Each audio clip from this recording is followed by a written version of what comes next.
Soy Lidia Escobar y en nombre de la Red Internacional de Solidaridad Guatemala, RISC, les doy la bienvenida a este conversatorio ¿Quién elige a quién?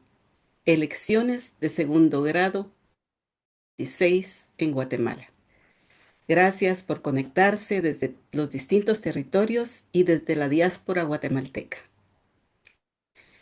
En diciembre de este año 2026, Guatemala conmemora 30 años de la firma de los acuerdos de paz que pusieron 36 años de conflicto armado y dejaron más de 200.000 víctimas y 45.000 desaparecidos. 30 años después, el desafío sigue siendo el mismo: construir un Estado que sirva al pueblo y no a intereses particulares.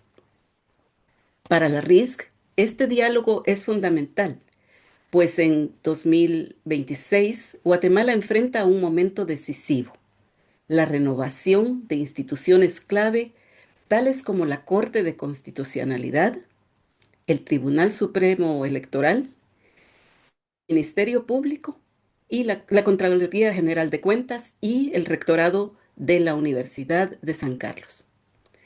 Todas ellas cumplen un papel esencial en la justicia, la transparencia y el funcionamiento democrático del país.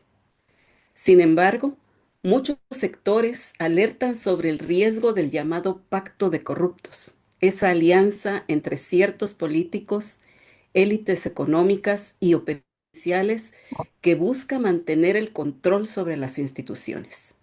Si logran imponer sus decisiones, podrían repetirse las actividades que ya vimos en el proceso electoral de 2023, tales como la manipulación de candidaturas, la exclusión de voces críticas y los conteos poco transparentes.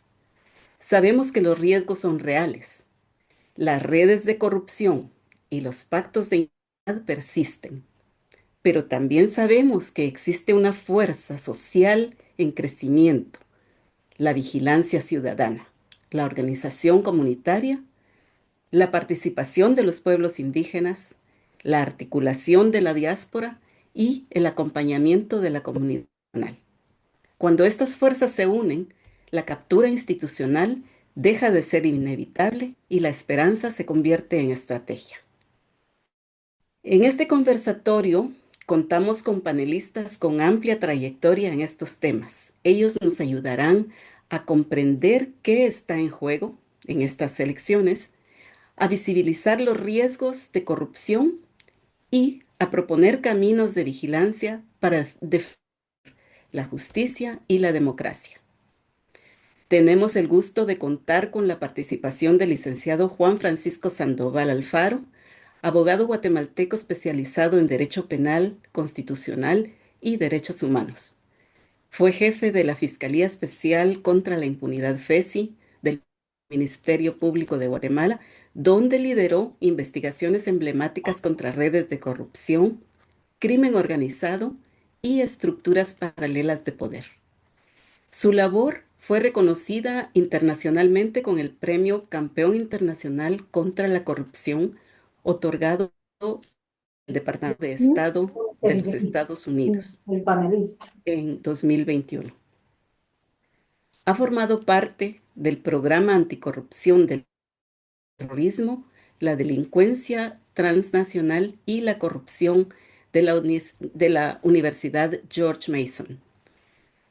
También colabora como consultor legal con organizaciones como la Due Process of Law Foundation y la Association, brindando acompañamiento técnico a operadores de justicia y organizaciones de derechos humanos en América Central. Es universitario y conferencista internacional y ha ejercido la cátedra en Derecho Penal y Procesal Penal y ha trabajado en el diseño de implementación de estrategias para el fortalecimiento institucional, la rendición de cuentas y la lucha contra la impunidad. Cuenta con certificación ACAMS en prevención del lavado de dinero y actualmente reside en Estados Unidos en asilado político, como consecuencia de las investigaciones anticorrupción que encabezó en Guatemala. Es columnista y autor de publicaciones sobre justicia, Estado de Derecho y derechos humanos, y ha sido distinguido con numerosos reconocimientos por su compromiso con la transparencia y la legalidad. Le damos la bienvenida y las gracias por aceptar esta invitación. Nos acompaña también la licenciada María Eugenia Solís García, abogada y notaria de la Universidad de San Carlos de Guatemala, feminista guatemalteca, con maestría en Derechos Humanos y especialización en Derecho Laboral. Es también catedrática universitaria, defensora de los derechos de las mujeres, de la niñez y de las comunidades indígenas, sus territorios y bienes naturales comunes. Ella asesora a organizaciones en litigios contra violencia de género y defensa ecologista. Ha trabajado casos emblemáticos de justicia transicional y participa activamente en debates sobre elecciones judiciales y reformas para una justicia con perspectiva de género. Tiene publicaciones sobre derechos laborales, derechos sexuales y reproductivos, acoso sexual, justicia de género, reparaciones y derechos socioambientales. Bienvenida y gracias por estar hoy con nosotros. Modera este conversatorio Reina, literate, editore y columnista de Guatemala, con experiencia en comunicación social y virtual, periodismo cultural con enfoque de género y derechos humanos. Cuenta con una licenciatura en letras por la Universidad de San Carlos de Guatemala, posgrado en formación periodística y maestrías en comunicación virtual y en lexicografía hispánica y corrección lingüística. Ha publicado el poemario Cartas a Micaela, libros de relatos y la novela corta Puertas y Escaleras, además de escribir columnas en medios culturales de la región y medios alternativos. Bienvenida, Noé, y gracias por tu valiosa colaboración. Queremos expresar un agradecimiento especial a Bici Casa Café Justicia por facilitarnos la plataforma de Zoom y la traducción para este evento. Contamos con la valiosa colaboración de Steve Stewart y Marta al inglés, y como intérprete al francés contamos con la ayuda de Melisande Segan. Bienvenidos los tres.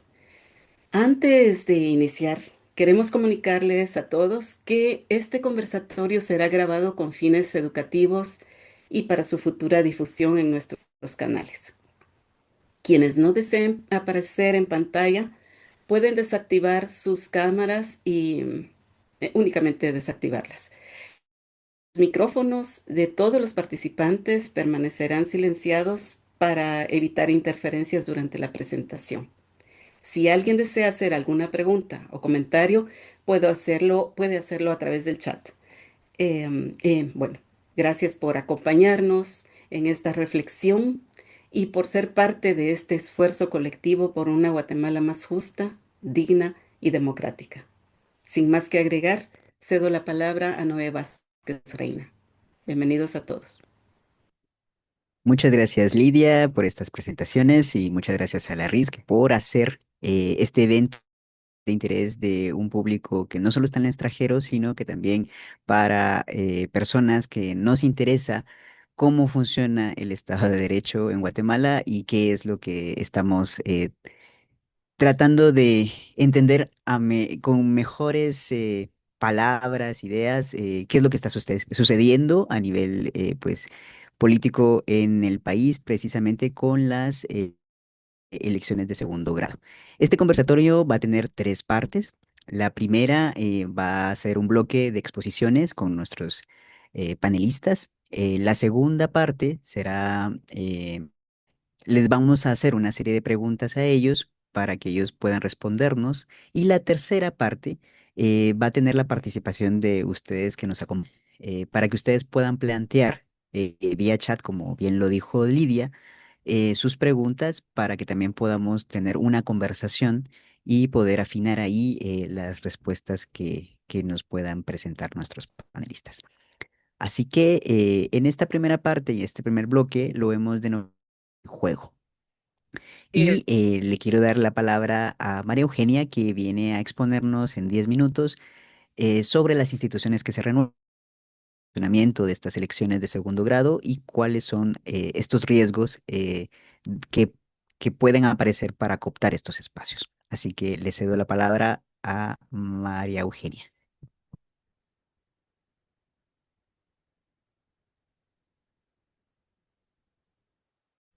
Solo le pido que active su micrófono, por favor, María Eugenia. Ya. Gracias. Bueno, hola a todos. Eh, a ver, yo quisiera plantear de inicio de qué se trata cuando hablamos de Estado de Derecho. Si este pedido que viene es estratégico, esencial para restablecer el Estado de Derecho, voy a decir de qué estoy hablando, porque la gente normalmente no conoce. Eso es más para los politólogos o los abogados o los jurídicos. A ver, Estado de Derecho es que todo el mundo está bajo el imperio de la ley. Luego, el Estado, además, democrático de derecho, tiene que respetar libertades y derechos fundamentales de las personas, los derechos humanos. Luego, la justicia tiene que administrarse en forma independiente. El otro elemento es la división de poderes. Hay quien legisla, quien administra justicia y quien el Ejecutivo, a través de los ministerios, ejecuta políticas públicas. El principio siguiente es la rendición de cuentas, la transparencia y la publicidad. Tenemos que tener el libre acceso a la información oficial pública. Y luego está la rendición de cuentas, que es obligado del trabajo de los funcionarios y empleados públicos, de quienes gobiernan, pero además de la rendición de cuentas tiene que haber una posibilidad de la ciudadanía de revocar el mandato que se da en las elecciones. Esos son los elementos básicos y lo que está en juego en estas 6 elecciones que vienen son los límites del poder, ¿verdad? Está en juego la condición de posibilidad para que una justicia exista y bueno, y restaurar las reglas democráticas. Todo eso está alterado porque la institucionalidad está en ruinas, estábamos estado clenque democrático, estábamos frágiles, pero ahora está con una, digamos, grado de devastación toda la institucionalidad. Esto debido a la cooptación que se llama, cómo está capturado el Estado por ese, lo vulgarmente llama pacto de corruptos. Pero yo quisiera hacer una segunda aclaración de qué significa pactos de corruptos. Uno de los logros que tenemos, uno de los avances que tenemos es que a nivel comunicacional y político la gente entiende que es pacto de corruptos. Lo que tenemos que hacer es profundizar en de qué estamos hablando, porque no solo es Consuelo Porras y su banda ahí, su banda delincuencial en la institución del Ministerio Público, es que están todos los intereses que están atrás dándole instrucciones de qué política de persecución debe diseñar. Ella es Eh, una persona clave para hacerlo. Se prestó y ahí está funcionando con su equipo, pero atrás de eso están los intereses más oscuros de acumulación de capital, de poder político, de un poder político además racista, clasista y pues sexista, ¿verdad? Todas las discriminaciones se producen ahí.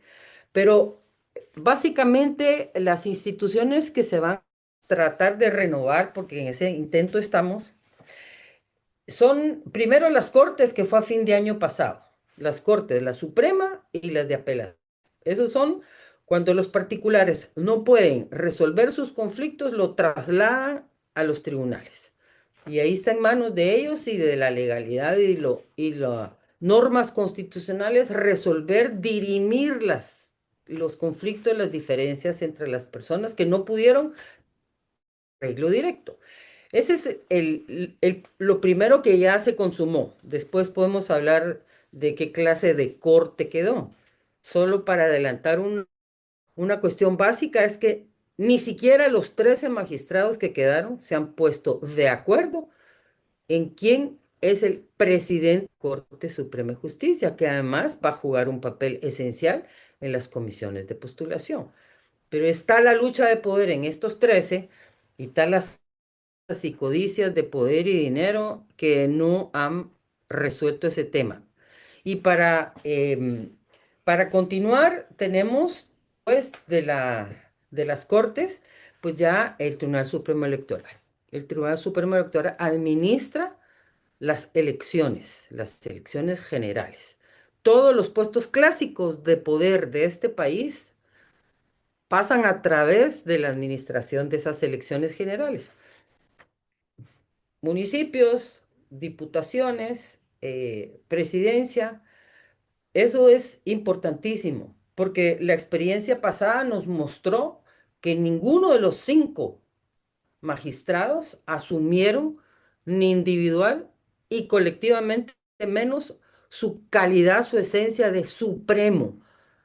Permitieron la intromisión ilegal, inconstitucional de el organismo judicial y los jueces en un proceso electoral donde ellos son supremos, con fuerza pública, militar y policía que hubieran impedido ejecutar órdenes ilegales de un juez de quinta categoría que se llevó las cajas de las elecciones, dio órdenes. Esa es una intromisión que jamás deberían de haber permitido. Así que hay que ponerle mucha atención a quienes van a ser los 5 y sus suplentes para administrar. Otra cuestión que hace el Tribunal Supremo Electoral, aparte de administrar todo el proceso electoral, es dar formación política, cívica, ¿verdad? Luego viene la Corte de Constitucionalidad, que en este país cada conjunto de magistrados que llegan y sus suplentes se arrogan facultades de corte celestial. Lo decimos de burla y de sorna, pero es que se han arrogado atribuciones que no les corresponden. Por ejemplo, la intromisión inicial, cómo permitieron que los jueces interfirieran en el proceso de escrutinio. Eso fue muy importante. Luego, en las elecciones de fiscal, le dieron órdenes a la comisión de postulación para que reeligiera a Consuelo Porras. Tienen que votarles, les dijeron. Tienen que votar por la persona que tiene mayor puntado, esa era Consuelo Porras. Las comisiones de postulación hay que aclarar que son entes constitucionales. Nadie puede interferir, darles órdenes y arbitrariamente interferir, influir en las decisiones. Son entes constitucionales superiores. Entonces, no hay ningún tribunal, ni corte, ni organismo que pueda interferir en el trabajo de ellos. La Corte es importantísima, mantiene el control y el respeto a la Constitución. Y hemos visto equipo de corte más el siguiente corte de constitucionalidad, cómo son capaces en sus interpretaciones de violar la propia Constitución. Después de eso viene la elección del Ministerio Público. El Ministerio Público es el órgano del Estado que controla la legalidad, porque tiene el monopolio de perseguir penalmente a las personas o a las entidades. Es decir, investigan a nivel de lo criminal, van construyendo acusaciones, enjuician y litigan para que se condene al supuesto personaje o entidad que violó con su conducta alguna ley, encaja en un delito. Entonces, son 2 funciones importantísimas por mandato constitucional, control de legalidad, y lo otro es la persecución penal. Nadie más en este país tiene la persecución penal. Vean ahorita en forma crítica los 2 periodos de Consuelo Porras. Después podemos hablar más de eso, pero básicamente ha dejado de ejercer sus funciones, ¿verdad? Con el diseño y ejecución de una política de persecución penal hacia conglomerados, grupos, personas eh, con una serie de acciones arbitrarias y legales, son objeto de condena por parte de todos los organismos y centros de investigación. Luego viene la elección de la universidad, la única universidad pública de este país, que además tiene obligación constitucional de contribuir ante las problemáticas de este país de contribuir con el conocimiento científico técnico. Y la Universidad de San Carlos, igual que los otros órganos, organismos, de toda la estructura, está también cooptada, ¿verdad?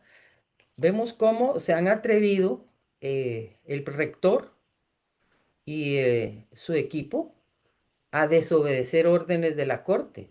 Llegó al extremo de de recurrir a amparos inconstitucionales y llegar a la Corte Constitucional y decir, oiga, no está renovando, sigue con los mismos miembros del Consejo Superior que además han tomado decisiones ilegales, arbitrarias, ilícitas, violando derechos humanos de docentes, de estudiantes y con un ejercicio y administración de los bienes de la universidad también, con cero transparencia y en connivencia con la Contraloría General de Cuentas.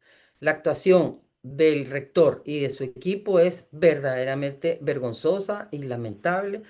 Y avanza el proceso de recuperación del Consejo, pero va muy despacio. Aquí hay que decir que la Corte de Constitucionalidad hace un año ha dictado una serie de resoluciones para que, ordenándole al rector renovar a los 30 y pico miembros del Consejo. Sin embargo, la Corte se ha quedado.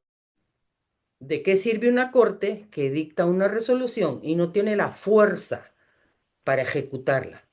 Porque no se ha visto que por desobediencia encarcelen o procesen al rector, cuando él es el que representa a la universidad y ha desobedecido a la Corte de Constitucionalidad.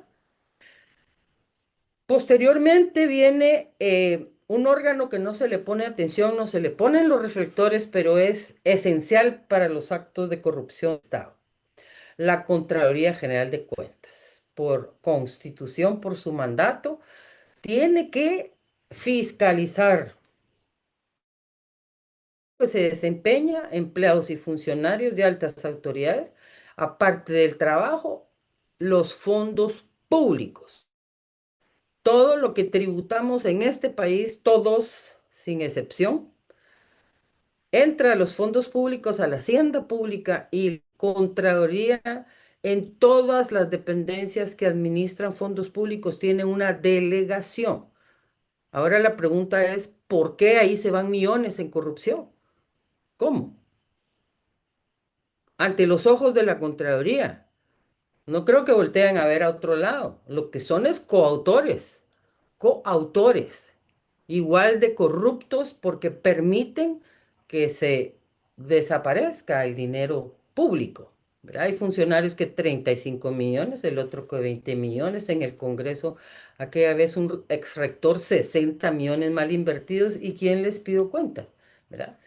Y finalmente vienen dos órganos muy importantes para la política financiera de este país, que es la Superintendencia de Bancos y el Banco de Guatemala. La superintendencia es esencial en este país para supervisar lavado, porque controla qué hace el sistema financiero bancario de este país. Y resulta que crearon una IBE, que es la para controlar eso, pero nadie rinde cuentas y en este país, por conocimiento empírico común y corriente, los bancos lavan activos provenientes de dinero sucio, de dinero de funcionarios que se lo roban, de la delincuencia organizada en el narcotráfico, en la trata, en el tráfico de migrantes, de armamento. Todos estos delitos que comete la delincuencia organizada, que son los grupos que tienen un aparato delincuencial para ejecutar los delitos, ¿dónde ponen el dinero? No todo está enterrado, no todo está en los bancos. Y entonces llega un migrante a depositar unos $50, $100 y le dio un formulario enorme de dónde vienen los 50, $100. Y y aquellos que lavan, el banco les manda la unidad móvil y depositan las maletas de millones y se va al banco y ahí está legalizado el dinero depositado sin ningún problema. Esas son las instituciones que van a renovarse. ¿Para qué sirven? Yo expliqué muy rápido. Las compañeras y los compañeros organizadores tienen un texto que explica y tienen un cronograma también. Y ya me gasté los 10 minutos, no, ya, ya me pasé. Ya se pasó, Oiga, pero... no me avisó. Me iba a- Bueno, pero muchas gracias, María Eugenia. Pero quiero que termine su idea, porque nos está explicando que hay unos materiales que podemos consultar. Bueno, esos materiales se los van a enviar, solo si participan en este conversatorio, es automático que les van a enviar el cronograma elaborado hasta en forma estética por Plaza Pública y luego un texto donde explicamos para qué sirve la institución y por qué es necesario renovarla, pero recuperar es la palabra, recuperar de personajes altamente cuestionados, pero seguro que pueden ser procesados, investigados y enjuiciados para eliminarlos de esos espacios de poder porque han abusado y han cometido cualquier cantidad de ilícitos en forma impune, porque hay todo un aparato que les está protegiendo. Ese pacto de corruptos está atrás, proveyendo de impunidad a todo un sistema que funciona incrustado en las estructuras del poder clásico de la función pública. Gracias, María Eugenia. Ya que tenemos este contexto que usted nos explicó brevemente y que puso cabal el énfasis en cada institución, queremos pedirle a Juan Francisco que también nos exponga aquí cuáles son las expectativas entonces de estos procesos, ¿verdad? Cuáles son las posibilidades de lo que se viene y si podemos hablar incluso de algunos de los aspirantes que ya están en el juego. De miedo. Bueno, muchas gracias. La última parte complicada porque como decía María Eugenia, de miedo y son tantos, pero vamos a tratar por ahí. Pero sin ánimo de ser repetitivo, lo que debemos de tener claro es que hoy hablamos de un proceso decisivo, las elecciones de segundo grado. Y la particularidad que tienen es que no son una elección popular, no se vota en urnas, salvo lo que hace el colegio abogados específicamente para el gremio, eligiendo magistrado de la Corte de Constitucionalidad. Y la regla general es que no se define por sufragio directo. No aparecen con una papeleta como en elección presidencial o municipal, pero son procesos fundamentales porque determinan quién dirigirá instituciones clave del Estado. Y en la práctica, quién tendrá en su mano decisiones estructurales que afectan la democracia, la justicia y la vida cotidiana del país. En Guatemala, estas elecciones de segundo grado son una forma indirecta de renovación institucional, pero lo enredado es que se realiza por medio de mecanismos complejos, comisiones, que son cuerpos colegiados, y procedimientos que en muchas de las ocasiones ocurren lejos del escrutinio de la ciudadanía. Pero ahí ocurre tiene consecuencias enormes. Entonces, este ciclo del 2026 es un proceso de renovación institucional profundo, sacar el rumbo del país por muchos años. Por ejemplo, y ahí nos anticipaba, y si escuchan cuestiones repetitivas es porque así es, la Corte de Constitucionalidad, en teoría, la máxima instancia de defensa del orden constitucional. Y no es solo un tribunal más, sino es el órgano que interpreta la Constitución, el que pudo ponerle límite a los desmanes de la fiscal general y las resoluciones de los jueces que la legitimaban. ¿Por qué razón? Porque debió poner límites al poder, pudo frenar abusos, pero al contrario lo que hizo fue habilitarlos. Su función es proteger derechos fundamentales, pero también, según quienes sean seleccionados, como la Corte actual, debilita garantías democráticas.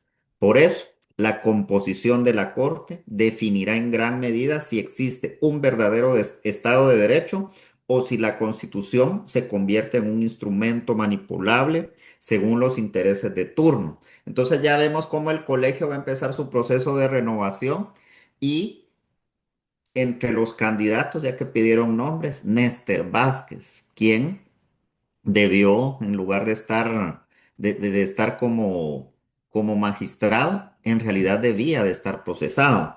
Está Maynor Moto, también entre los eventuales candidatos, Estuardo Gálvez. Entonces, hay una gama de personajes con antecedentes que, como ya nos decían por ahí, para qué les cuento, pero creo que las preguntas van a dar espacio ahí para profundizar al respecto. Pero también se renovará el Tribunal Supremo Electoral, que vimos ahí que ya inició el proceso. ¿Y por qué es importante? Porque además de que sabemos de que organiza, arbitra, garantiza la legitimidad de los procesos electorales, sin un tribunal de esta naturaleza, independiente, profesional, confiable, las elecciones pierden credibilidad y la democracia se vacía. En un país como el nuestro, con tanta polarización, con tanta desconfianza en las instituciones y con antecedentes recientes de presión política, el tribunal será un pilar que garantizará que la voluntad de la ciudadanía sea respetada. Crucial es lo que debe ocurrir en mayo, porque se renovará el Ministerio Público, una institución responsable de investigar el delito, perseguir estructuras criminales, combatir la corrupción, garantizar la justicia para las víctimas.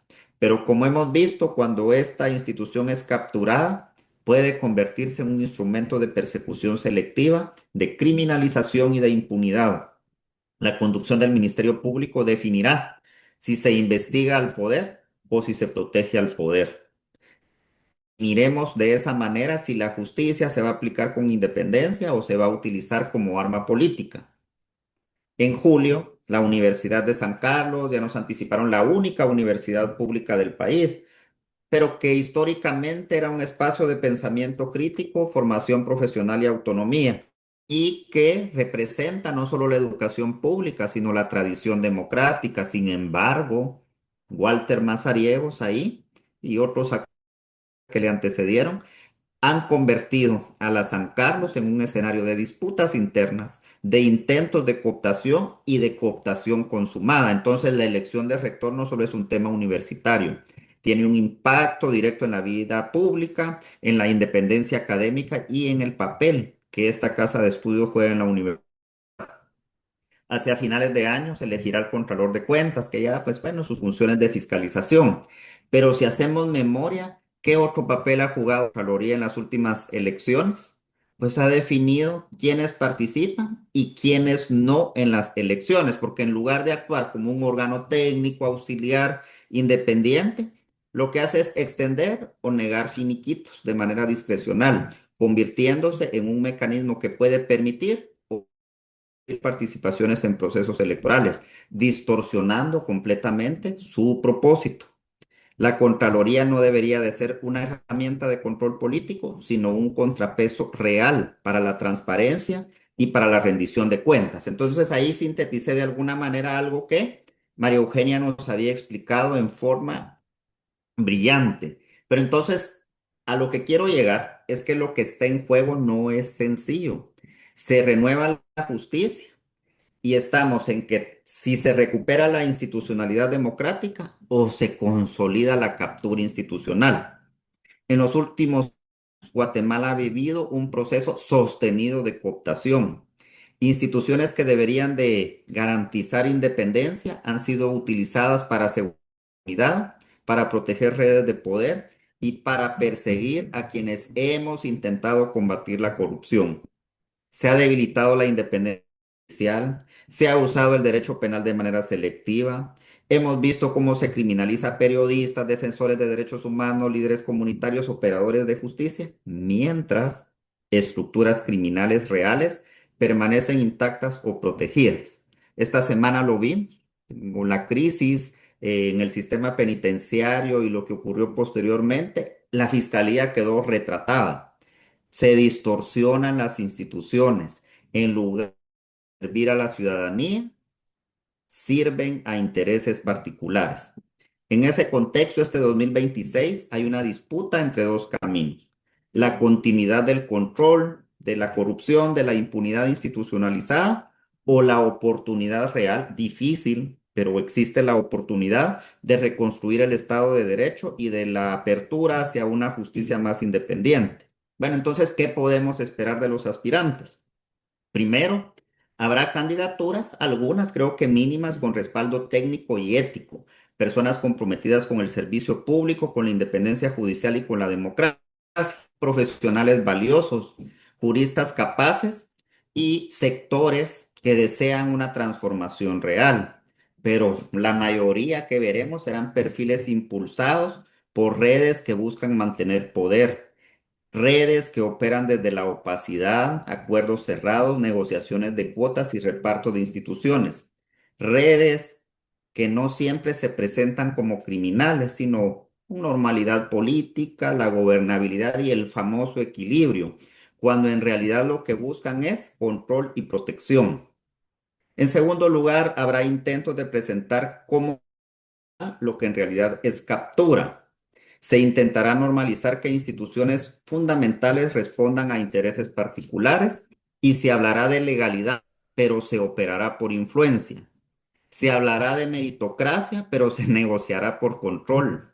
Se hablará de institucionalidad, pero se buscará garantizar. Y por eso es importante comprender que la cooptación no siempre ocurre con rupturas visibles, sino con procedimientos que aparentan ser correctos, pero que políticamente están manipulados. Y entonces, aquí viene el espacio de la ciudadanía, que tiene un rol central, inclusive quienes estamos en el exilio, porque no podrán ocurrir en silencio las elecciones. Necesitamos observación, transparencia, presión pública y vigilancia, porque cuando no hay supervisión, las redes ilegales avanzan y cuando hay vigilancia social, se abren posibilidades de cambio. Pueden ser un asunto exclusivo de élites o de encorbatados, sino deben ser comprendidas como lo que son, un momento decisivo a definir si Guatemala tendrá instituciones independientes o subordinadas, si habrá justicia o impunidad, si habrá democracia real o democracia vacía. Entonces, la expectativa es que el 2026 no sea una repetición del pasado, sino una ruptura con la impunidad, que este sí innovación institucional no se ha capturado, las cortes equilibradas, ya ahí también María Eugenia que me antecedió me dice, mire, el año pasado, antepasado se eligió Corte Suprema de Justicia. Las cortes balanceadas no fueron más que empeorar la situación de las altas cortes en el país. Entonces, este año 2026 decisivo, un año en el que se define la consolidación del modelo de impunidad institucionalizada, o veremos si se recupera el Estado de Derecho. Deben entonces ser vistas, discutidas y vigiladas, porque el futuro de Guatemala no se juega únicamente en las urnas, sino también en estas decisiones estructurales. Muchas gracias. Sí, 10 minutos, ¿verdad? Perfecto, muchas gracias, Juan Francisco.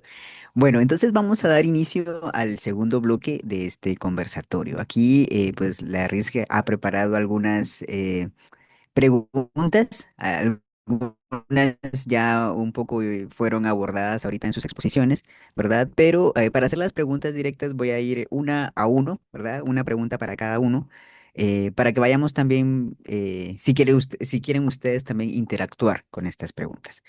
Juan Francisco, usted ya mencionaba algunas prácticas que observamos hoy en el Ministerio Público, ¿verdad? Que podrían repetirse en estos procesos de la selección de cortes. Mencionaba precisamente lo que pasó la semana pasada de una ausencia del Ministerio Público. El no hacer también dice qué es lo que sí está haciendo el Ministerio Público. Pero ¿qué otros ejemplos de estas acciones o prácticas de cooptación se pueden repetir en estos procesos? Bueno, la Para Juan Francisco. particularidad que ha tenido este último tiempo es que como nunca el Ministerio Público se ha entrometido en procesos de selección. Lo vimos el año pasado con la elección de junta directiva del Colegio de Abogados. Y de verdad, Dios me guarde, yo estuve 18 años en el Ministerio Público, pero Dios me guarde uno meterse a apoyar abiertamente políticamente un grupo, era reprobadísimo. Ya me imagino lo que hubiera ocurrido con fiscales como Claudia Paz, por ejemplo, y vos en qué andas metido. Pero ahora no, abierta. Ministerio Público, los fiscales más cercanos a Consuelo Porras metidos de lleno en el proceso. Entonces, lo que hemos visto son prácticas sistemáticas que podrían repetirse en este ciclo. O también hemos visto, ya que hablamos de ejemplos, cuando Consuelo Porras fue nombrada nuevamente en el año 2022 por Alejandro Yamatei, operó directamente. Los decanos que formaron amenazados. Entonces, eso responde al uso selectivo del derecho penal, activar investigaciones con rapidez en contra de adversarios políticos, de operadores independientes. Y por otra parte, cuando ve cuestiones que podrían afectar a la gente que la patrocina, vamos a ver inacción, pasividad, porque son las redes que le patrocinan. Entonces, también vamos a ver una lógica de protección por omisión, porque resulta de que a veces no es una protección que todos podamos ver, pero lo que hacen es no actuar, engavetar, retrasar deliberadamente y faltar a la debida diligencia investigativa. El Ministerio Público ha dejado de funcionar como órgano técnico, un instrumento subordinado a intereses externos. Entonces, si queremos ver cómo las instituciones han sido capturadas, toda la cantidad de instituciones que inclusive ahí se mencionaba la Intendencia de Verificación Especial de la Superintendencia de Bancos, queremos ver ejemplificada cómo se captura una institución, veamos al Ministerio Público. Entonces, el tema es que si no vigilamos, si no se ejerce ese control ciudadano, si no se señala, si no se usa el mecanismo de tachas, ese patrón lo podemos observar en otras instituciones que no están totalmente capturadas. Entonces, es el momento en que se señale y no solo se señale, sino que también se demuestre antes de que en el año 2026 se repita lo que eternamente se ha repetido y que estemos en el siguiente ciclo de elección de altas autoridades repitiendo, es que el esquema de elección por postuladoras no funciona, este ya no sirve. Sí, pues, pero ¿qué hicimos para que este círculo vicioso no se repita? Ahí me quedo, Noé. Gracias, Juan Francisco.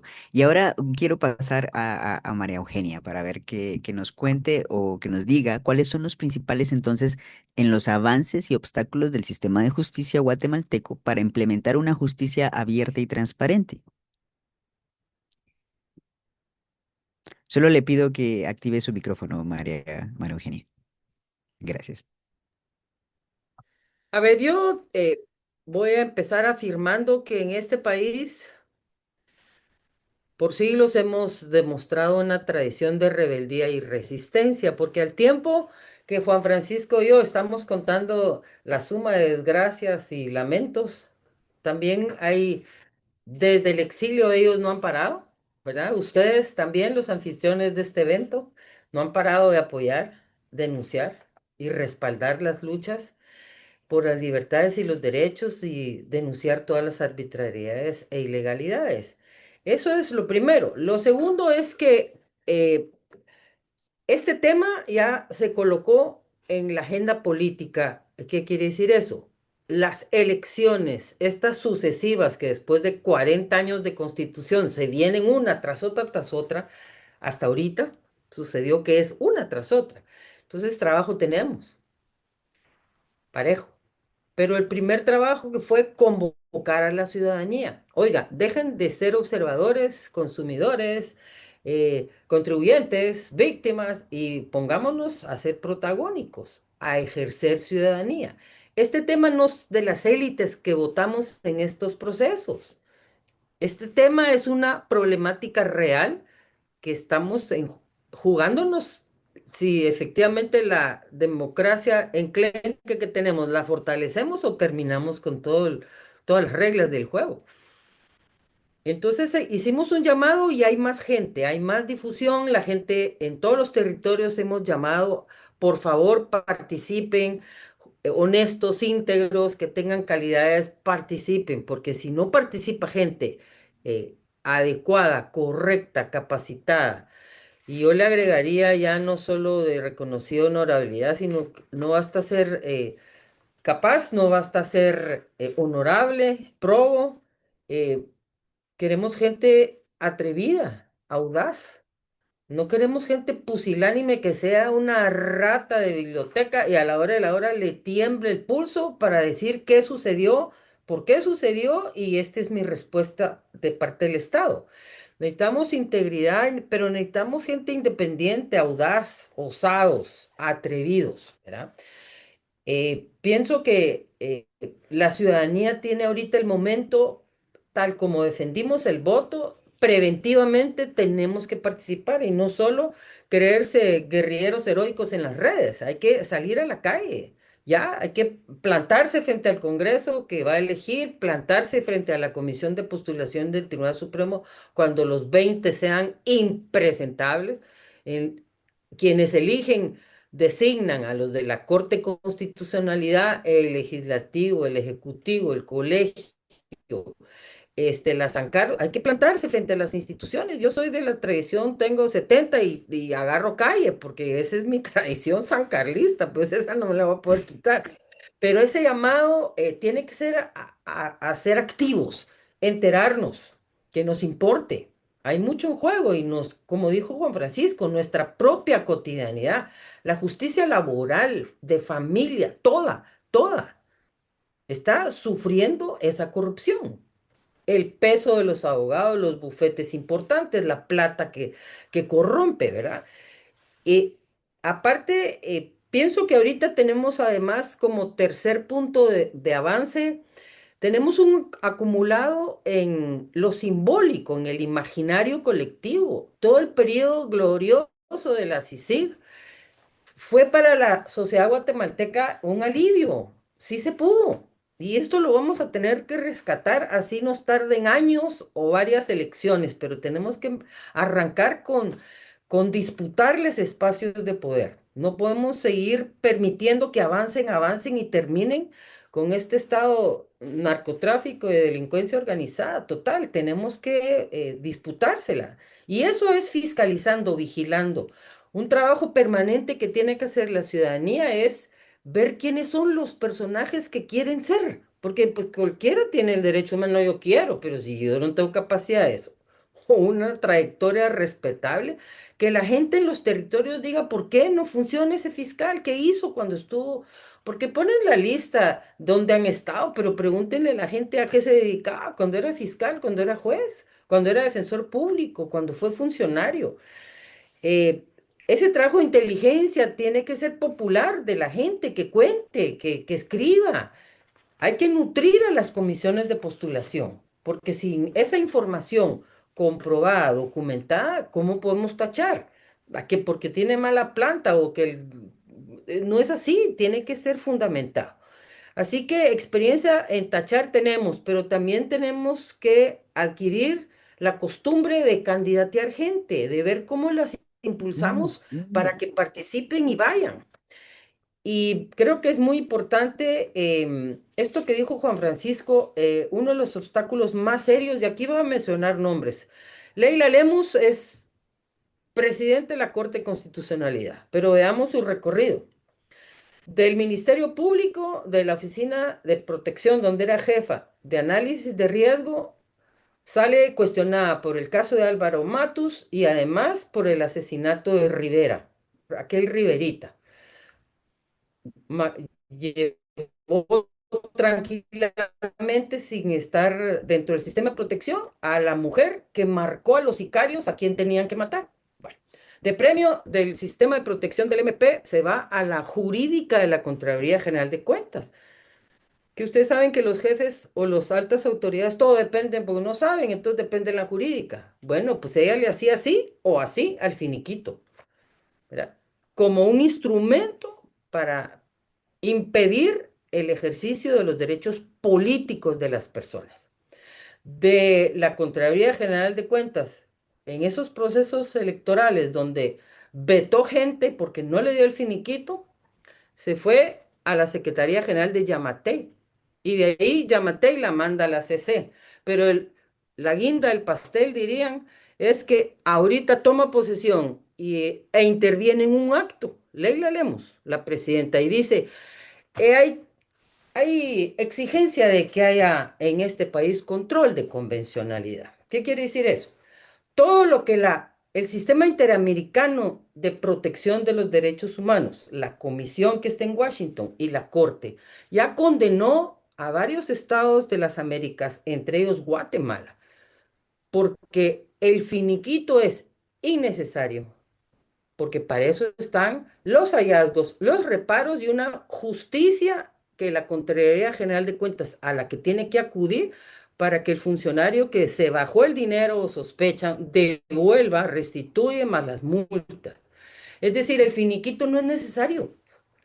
Claro que lo lograron poner en las constituciones en América Latina, porque sirve de instrumento para vetar candidatos que no queremos, que estorban o son Ujú, riesgosos, porque me pueden ganar, ¿verdad? claro, Entonces, en el caso de Jordán Rodas, ya Guatemala le hizo un acto de reparación, de resarcimiento, y además le va a pagar por condena o arreglo en la comisión una cantidad ahí de indemnización. Pero además a las dos Telmas y otro montón de personajes candidatos al puro discrecionalidad no les dieron el gracias. fin.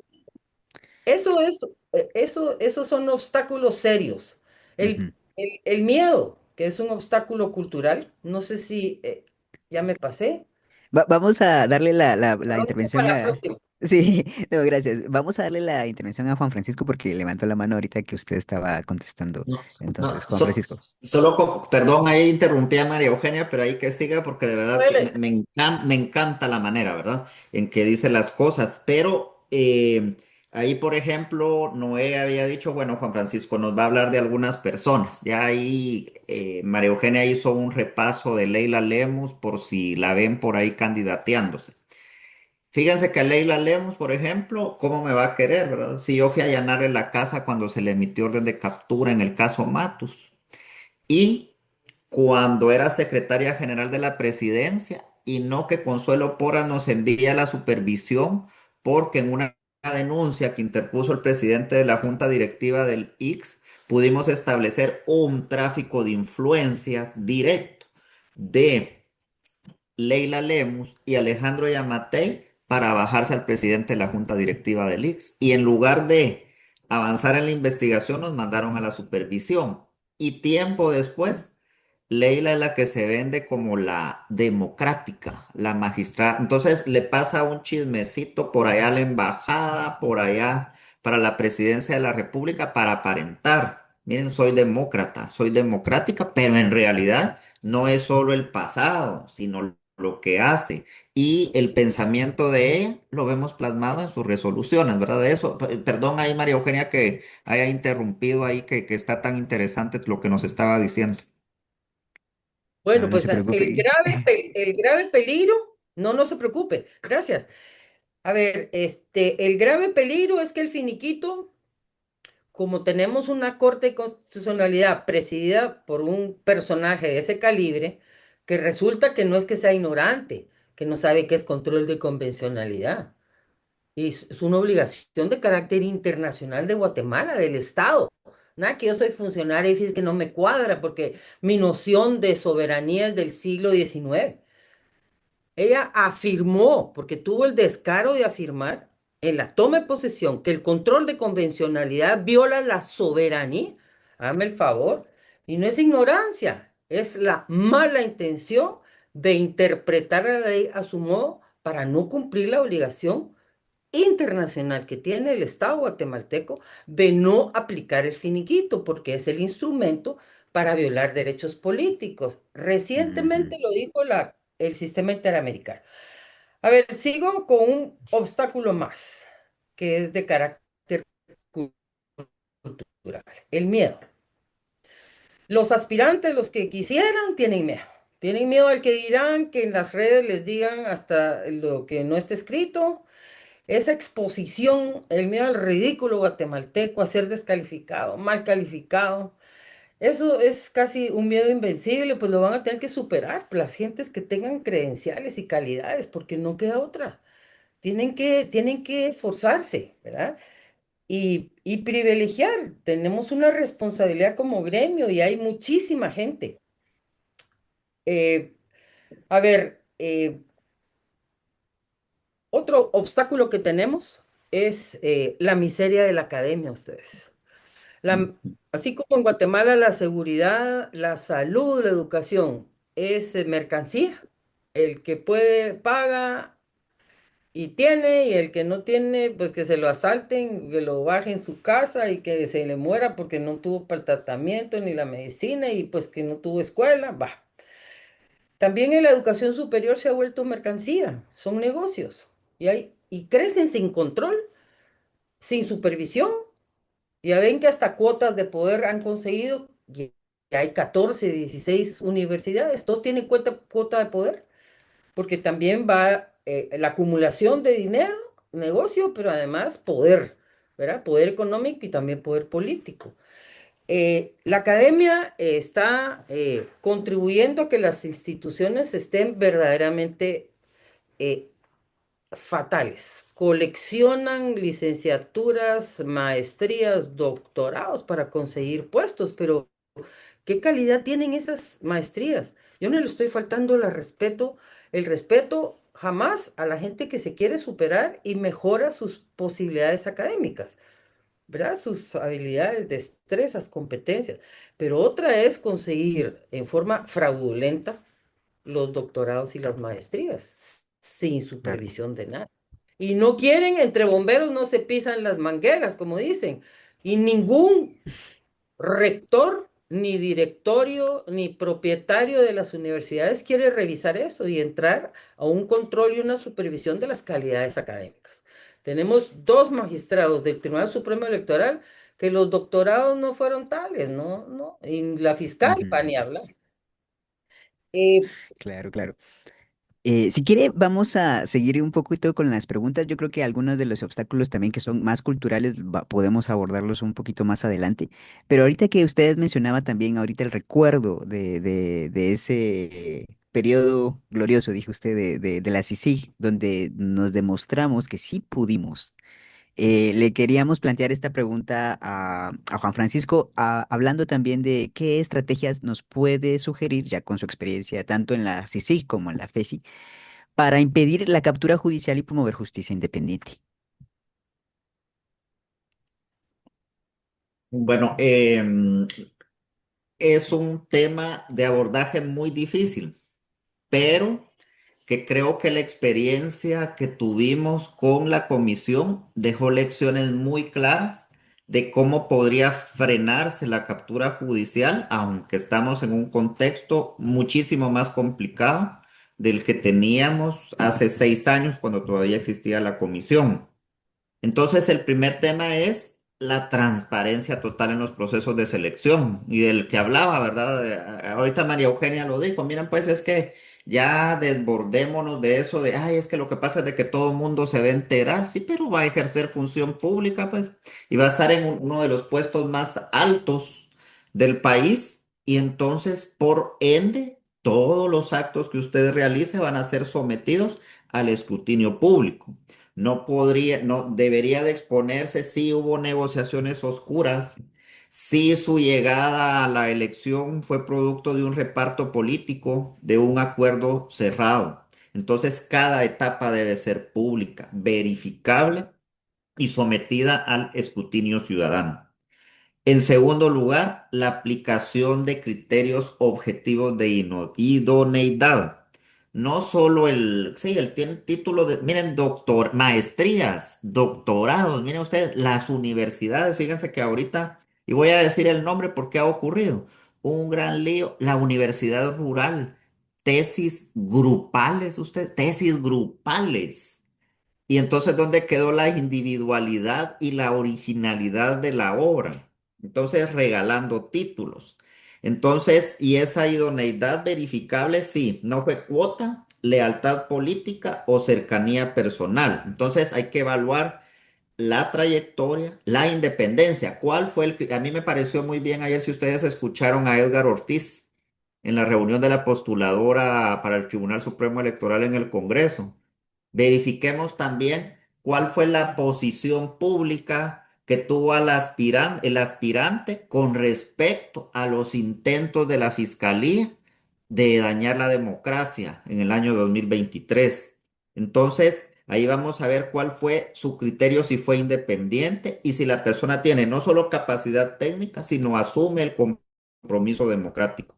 Entonces, parte de lo que nos enseñó ese acompañamiento que tuvimos de la comisión es que es necesario estar pendiente de qué es lo que quiere la ciudadanía. También tener el apoyo internacional permanente, porque resulta que estos actores aprovechan para capturar las instituciones, porque como todo ocurre en silencio, aislado, entonces esa independencia se protege cuando hay luz pública, observación, presión social y respaldo externo a quienes actúan con integridad.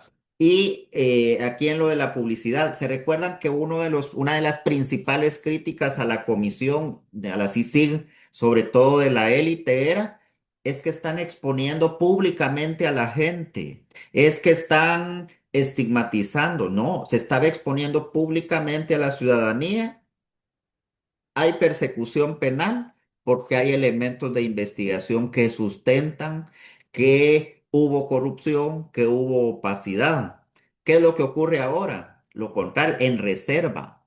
Que resulta que los casos son montados. Entonces, mejor que no se dé cuenta la gente que lo que estamos haciendo es instrumentalizando las instituciones para proteger intereses y sacar del camino a los disidentes.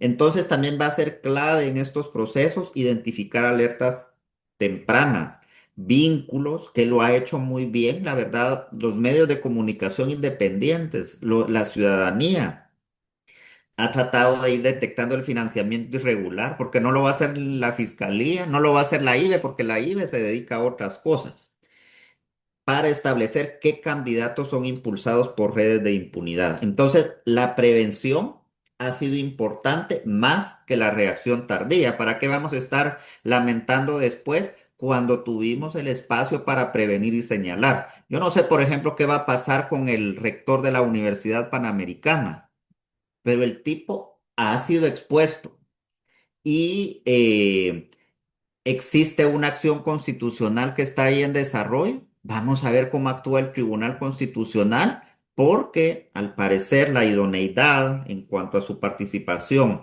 en esa instancia, pues está en duda por su trayectoria y por su compromiso democrático, además por su posición como ministro de culto, claramente prohibido en el caso de la postuladora para el Tribunal Supremo Electoral. En resumen, y ya para no extenderme más, transparencia, idoneidad y vigilancia sostenida van a ser herramientas principales para impedir que se repita la captura judicial. Aquí lo dejo en esta nueva. Gracias, Juan Francisco. Y ahorita que está retomando este tema, yo quiero plantearle también a María Eugenia, ¿cómo pueden entonces estos principios de transparencia, participación y colaboración fortalecer la confianza pública en este proceso que estamos viviendo este año? Solo le pido que active su micrófono, María Eugenia, disculpe. A ver, lo Gracias. importante es que el llamado a que la gente participe, organizaciones sociales, movimientos, pueblos, el conjunto de las plataformas de víctimas de hechos del pasado. Hay un acumulado ahorita organizativo que está vigilante, que está dispuesto, ¿verdad? Hay comunicacionalmente, hay un flujo de información acerca de todos los procesos, así que todo esto está contribuyendo a esa publicidad y transparencia. Hay una presión también. Hubo intentos de mazariegos que preside, lamentablemente, ¿verdad? eh, la Comisión para el Tribunal Supremo Electoral que quiso sacar de la sede del Congreso. Y la presión que se hizo por parte de los que ya estamos actuando fue decirle, la ley dice que en sede del Congreso tiene que sesionar.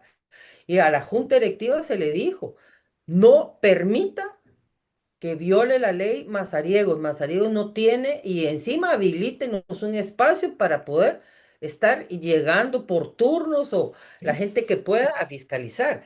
Es decir, si el control ciudadano, la presión funciona.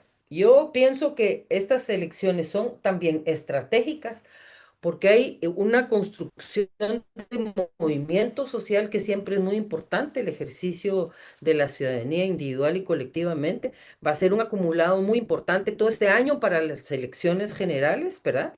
eh, y para el futuro de Guatemala, que la gente esté activa políticamente, que se mueva, que se interese siempre estratégicamente es bueno. Esa es la democracia, precisamente, no votar cada 4 años y que no siempre nos den el gusto, pues eh, es muy importante esa presión. Bueno, ahorita la tal superintendencia de competencia, gracias a que se hizo público que iban a ganar 75.000 quetzales sin haber hecho nada, ni estar haciendo nada, ni han programado nada, pero ya tranquilamente 75 como que fuera piñata nuestros impuestos. Esa presión ahorita van a considerar, van a retroceder, ¿verdad? Yo sí pienso que eh, es muy importante ese control. Y otro obstáculo que se me olvidaba es cómo el ejercicio profesional del abogado del notario está vaciado de ética, ¿verdad? Se nos olvidaron los juramentos. Si somos sancarlistas, juramos porque el pueblo nos mantuvo y nos dio la educación superior, sus impuestos, juramos defender la Constitución y defender al pueblo. Y las privadas hacen un juramento en el colegio y en la Corte Suprema de defender la Constitución. Y ese vaciado de ética es el que está perjudicando, ¿verdad? Todo ese estatus, acumulación de dinero y poder eh, en la profesión, ¿verdad? Y en eso tenemos que ser muy críticos. Eh, la, la gente afuera tiene que estar vigilante. Las alertas tempranas tienen que hacer que se reaccione, porque de otra manera no se practica inmiscuirse en las cosas del Estado que nos afectan, ¿verdad? No podemos dejar eh, ver pasar y no hacer nada. Es obligación. Y no de los profesionales solamente de nuestro gremio o de los economistas que van a tener que ver con y los contralores, auditor y contralor público.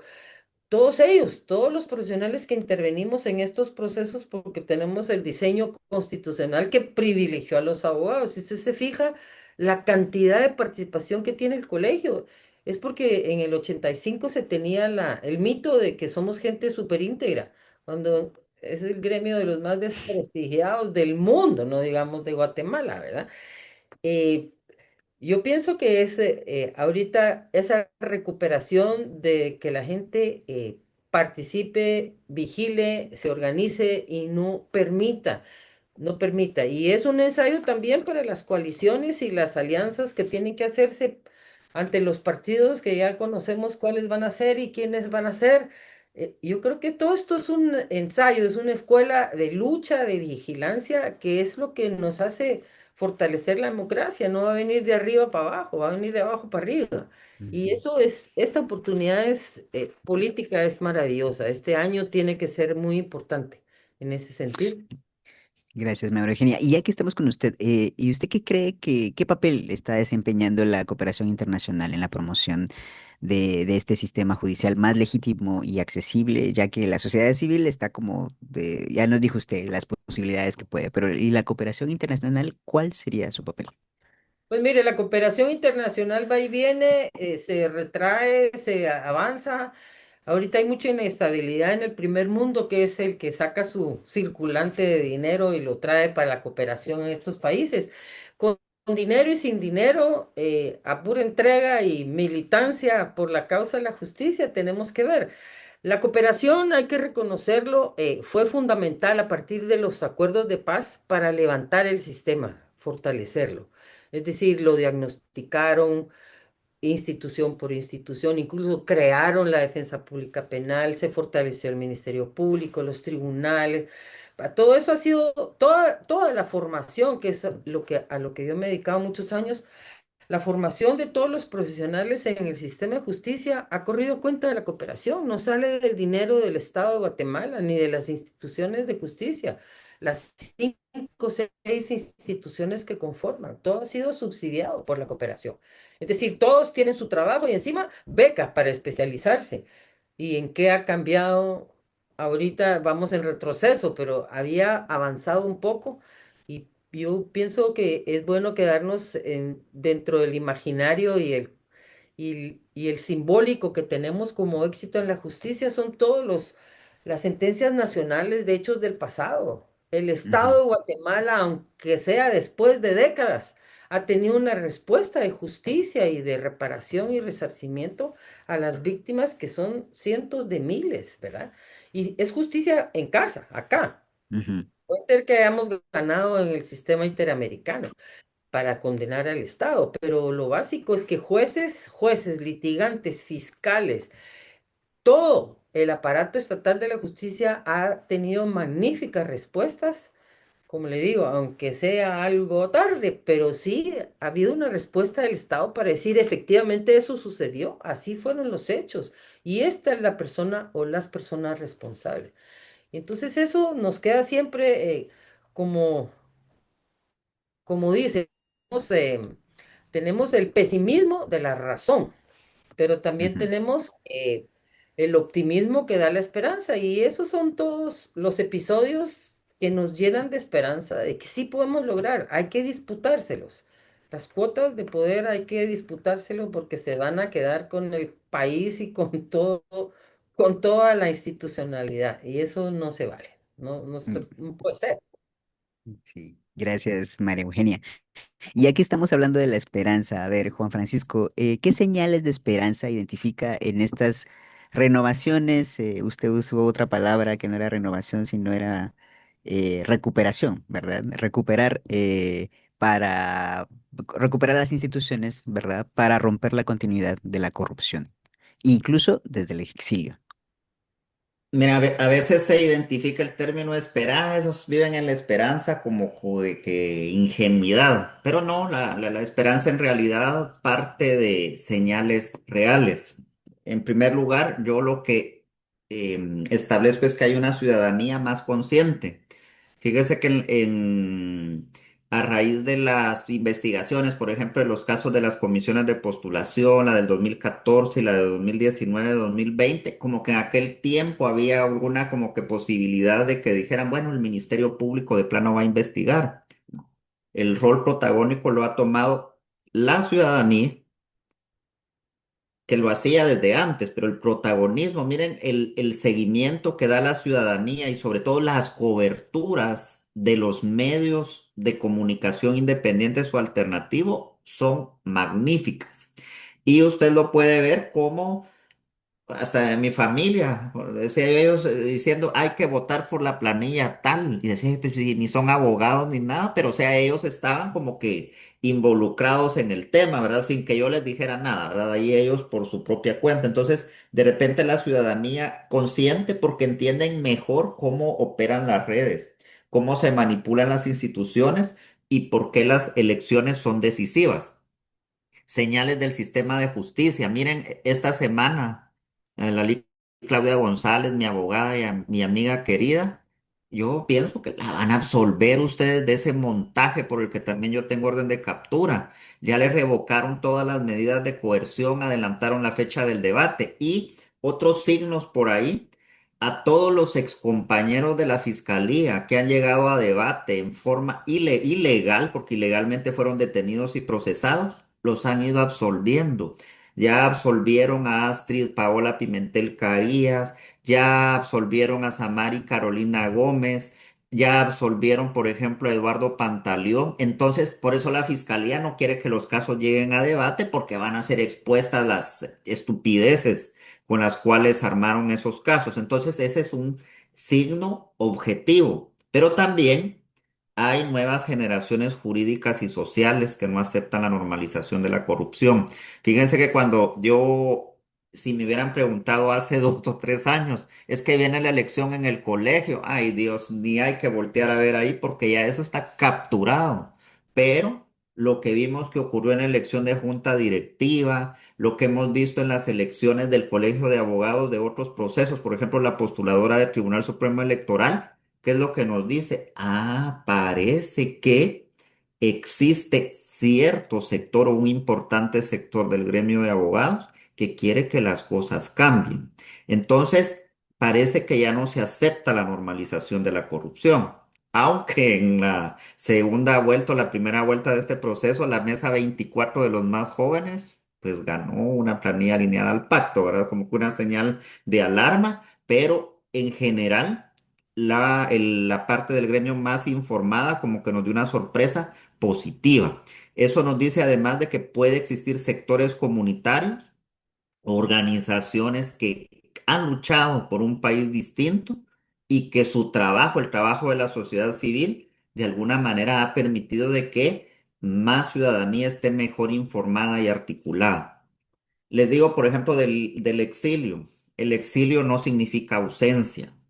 Seguimos denunciando. Yo, miren, mi herramienta en realidad, y este que es tuitero, no tiene nada que hacer, algo hago. Y un ejemplo, digo, miren lo de Minor Augusto Herrera Lemos, verifiquen ustedes, yo fui el, no, fue el primero, pues, pero por lo menos vi que fue el primero al que le empezaron a dar seguimiento de qué era lo que ese personaje publicaba. Y también podemos acompañar y mantener la atención internacional sobre lo que ocurre en Guatemala. Aunque ahorita está más difícil ustedes porque da miedito sobre todo a quienes estamos en esta parte del mundo. Entonces, el 2026 puede ser una oportunidad de ruptura si la sociedad logra impedir que las redes de impunidad decidan solas. La continuidad no es inevitable. La captura de las instituciones no es un destino, es una disputa que en este momento está abierta. Y precisamente por eso, este proceso debe ser observado, discutido y acompañado con firmeza. Muchísimas gracias, Juan Francisco. Bueno, vamos a terminar ya este bloque, ¿verdad? Tenemos una pregunta de los participantes y la pregunta es la siguiente. ¿Hay posibilidad de que los profesionales que están fuera, incluso exiliados, puedan postularse para estos cargos tan importantes? No sé quién de los dos quiere contestar.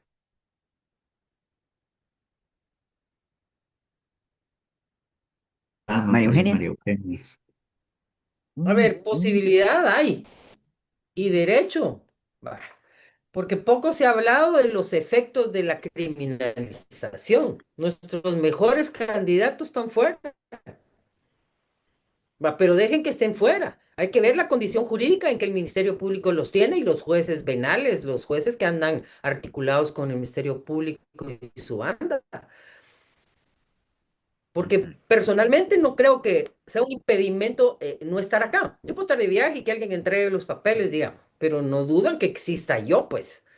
El problema, como digo, es en qué situación, condición jurídica eh, si no tienen orden de captura, tienen no sé cuánto, están colocados en una situación que los hace vulnerables para que los tachen. Ay, pues si tiene proceso, aunque tenga una investigación rascuache ahí, pésima, simulada, inventada. Pero esos son impedimentos y las comisiones de postulación se prestan para eso. Claudia González era nuestra candidata favorita. Todos ustedes, todos los compañeros que están fuera, que no han parado de echar punta, de cuestionar el sistema, de apoyarnos aquí adentro, afuera.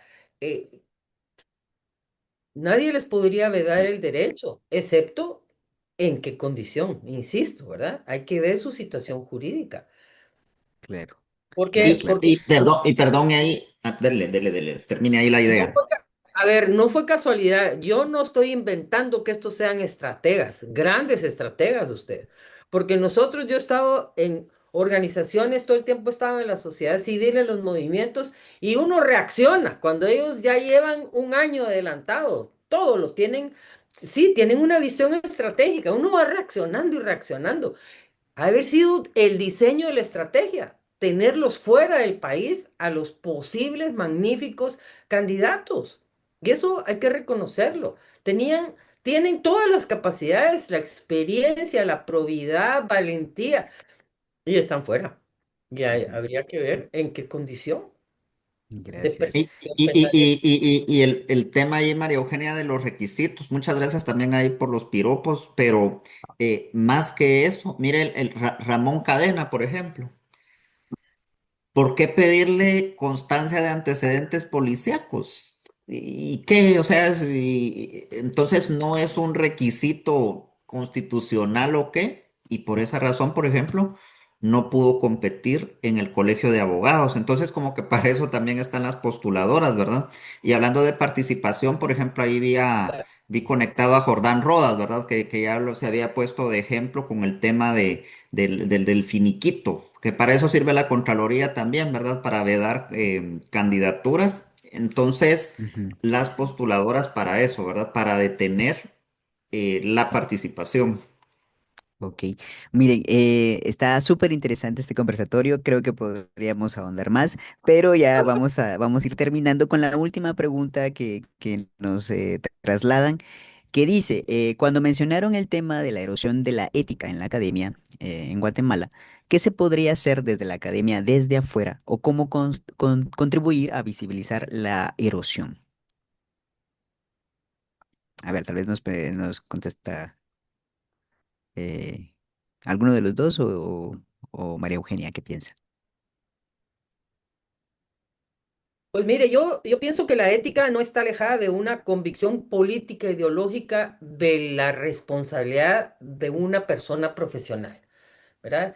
Yo siempre digo la ética y mantener una ética es 24 horas por 24 horas, ¿verdad? Porque posibilidades de torcerse, pues a veces se prestan, pero hay una convicción política ideológica de cómo diseñó uno su proyecto de vida y su ejercicio profesional.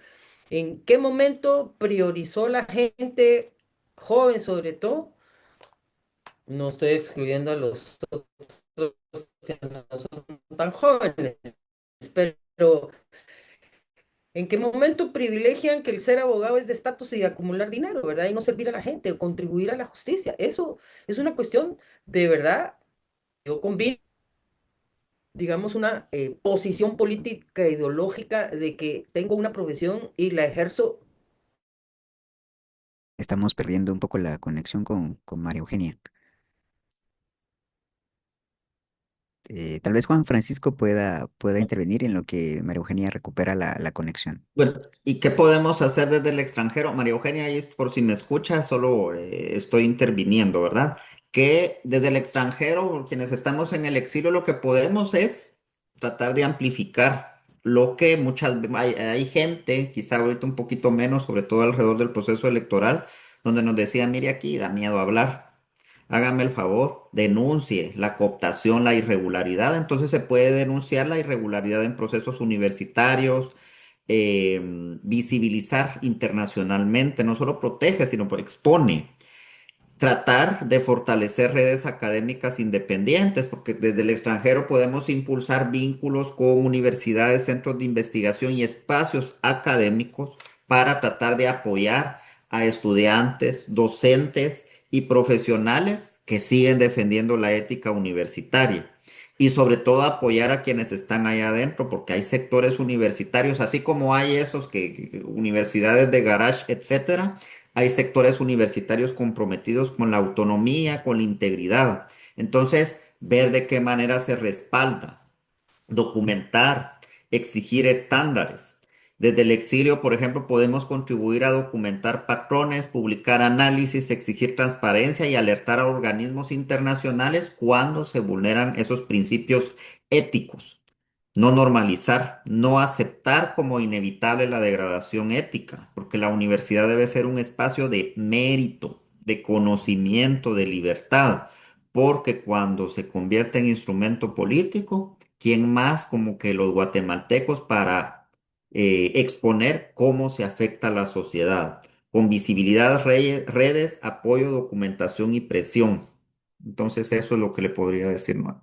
Bueno, pues muchas gracias. Pues vamos a ir terminando esta gran información que ustedes nos han planteado, recordando, ¿verdad?, que estamos en el marco de los 30 años de los acuerdos de paz, ¿verdad? Esa construcción también de institucionalidad que quiso plantear una sociedad distinta, ¿verdad? Con instituciones que no tergiversaran sus esencias, ¿verdad? Entonces, hay que recordar que la memoria es muy importante, así como usted mencionaba, con cada personaje hay una historia detrás de cada uno, recordarla para traerla al presente y saber que ese patrón que efectuó antes o que desarrolló antes también va a afectar ahora en las nuevas posibilidades de que sean candidatos a estas grandes instituciones, ¿verdad? Entonces, también recordar que esta prensa que mencionaba Juan Francisco, esta prensa independiente que está tratando de dar la información y recabando datos, ¿verdad? Está, gracias a las tecnologías, pues a disposición de todos, ¿verdad? Y que nos toca a nosotros, pues, sobre todo difundirla también, ¿verdad?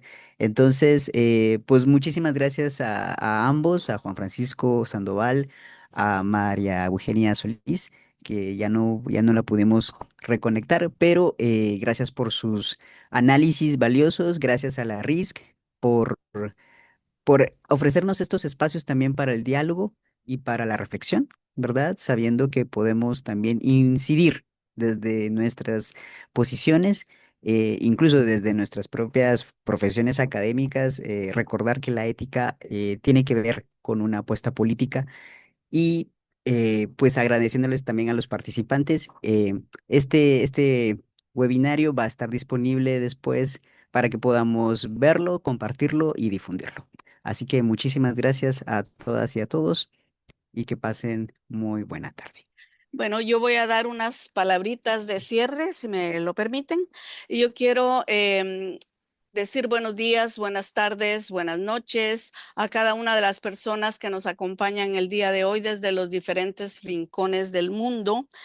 Y hoy tengo el gusto de, bueno, para empezar, mi nombre es Brisna Kasha-Rowe, para quienes no me conocen, y hoy tengo el gusto de, a nombre de la Red Internacional de Solidaridad con Guatemala, agradecer especialmente a Bici Casa Café Justicia, agradecer a panelistas Juan Francisco Sandoval, María Eugenia Solís y a nuestra moderadora Noé Vázquez por el excelente trabajo realizado, a las organizaciones aquí representadas y a cada una de ustedes que nos acompañan.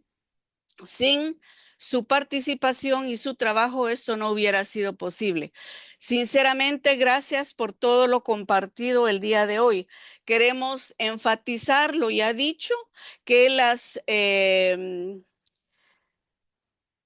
que la paz, la justicia y la democracia en Guatemala no son estables. Estas las tenemos o no, dependiendo de las decisiones que se toman sobre las instituciones del Estado, quienes la conforman y quienes son electas a puestos claves para dirigir estas instituciones.